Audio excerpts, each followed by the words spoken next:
Bonjour, c'est Anne-Christine et je vais vous faire un poulet aux olives et au citron. Cette recette est écrite à la main car c'est une recette de ma maman. Pour faire ce poulet, il vous faut du poulet, effectivement, des ailerons et des cuisses, avec de la peau. C'est très important, la peau.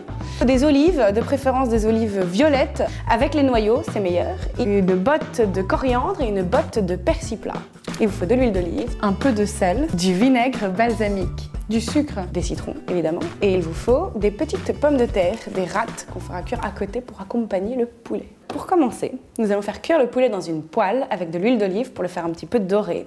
C'est mieux de le faire dans une poêle que dans la cocotte parce qu'il faut après enlever le jus que va rejeter le poulet. Et la cocotte, c'est lourd pour enlever le jus, donc je recommande la poêle. Une fois que les poulets sont bien dorés et que vous avez enlevé le jus, qui a été rejeté principalement par les blancs, vous transvasez votre poulet dans la cocotte. Maintenant, je vais presser les citrons pour en extraire le jus, pour le mettre dans la cuisson. 3 citrons, c'est bien. Et vous ne mettez pas tout le jus. Après, vous goûtez plus tard dans la cuisson. Si vous avez besoin, vous en rajoutez. Donc oui, les herbes, coriandre et persil plat, hein, on a dit. Moi, j'aime bien quand c'est très parfumé. Après, ça dépend des goûts de chacun, mais c'est quand même un plat qui se mange très parfumé. Donc, nous allons hacher les herbes, la coriandre et le persil plat ensemble. Revoici notre cocotte avec les blancs de poulet que nous avions dorés tout à l'heure. Un petit peu d'huile d'olive. Alors, on arrose généreusement les poulets. On ajoute le jus de citron, un peu de sel.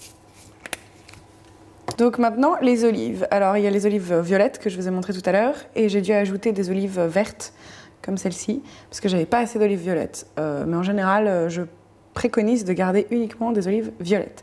Ce qui est important, c'est d'avoir beaucoup d'olives, comme beaucoup de citron, puisque dans les tagines, ce qui est important, c'est ce qui va avec la viande, hein, on est bien d'accord.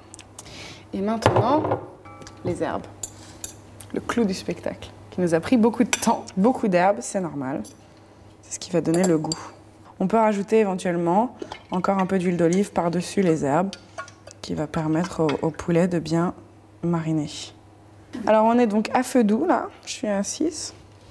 Et on mélange, voilà, pour que justement les herbes soient bien réparties. Et ça commence à sentir terriblement bon, ce qui est très bon signe. On en profite pour mélanger au début, parce qu'après le poulet se délite un petit peu au fur et à mesure de la cuisson.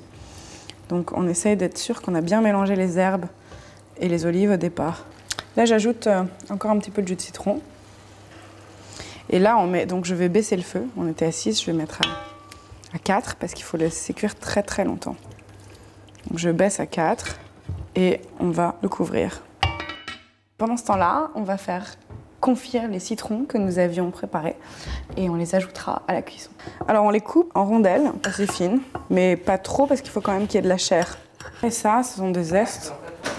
Ce qui est bien avec les zestes, c'est que c'est pas acide, ça parfume sans être acide. Oui? C'est bon? C'est pas bien? Ben, on peut peut-être améliorer.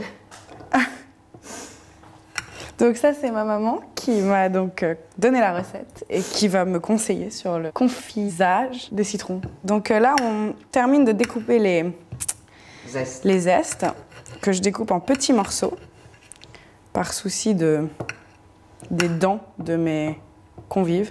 Donc nous avons du sucre en poudre et nous avons de l'huile d'olive. Très peu d'huile d'olive pour juste humecter la poêle.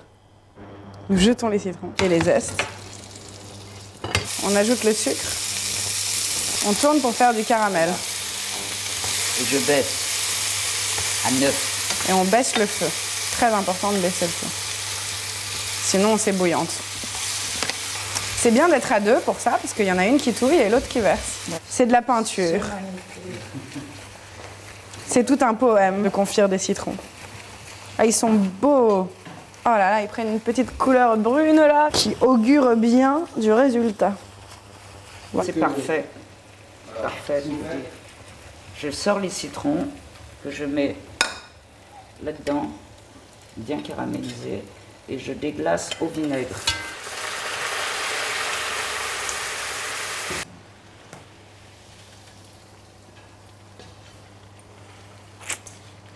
Et voilà le travail. Tourne vite. Et maintenant, on tourne les citrons pour qu'ils se mélangent avec le reste de notre poulet. Et déjà, on sent que l'odeur a changé, la texture, la couleur, tout est en train de changer. C'est magnifique. Nous allons baisser jusqu'à 3, très doux. Voilà. Et tu laisses mijoter jusqu'au dîner, en surveillant de temps en temps pour que ça ne brûle pas complètement. Tout à fait. Donc nous allons Bravo, ma refermer. chérie. Bravo, maman. Tu pourras confier ces recettes à ta fille. Ah! Voilà, c'est prêt. Donc 3 heures de cuisson, là on est prêt pour le dîner, il est parfait, il est réussi, il est doré, il est coloré, il sent bon. Je suis très fière de moi, c'est une réussite. C'était donc le poulet aux olives et au citron et je vous recommande de l'accompagner avec des petites pommes de terre, des grenailles de préférence, comme ça pas besoin de les éplucher. Vous les faites juste cuire à l'eau et vous les servez avec le poulet aux olives et au citron. À bientôt sur Ripaille TV.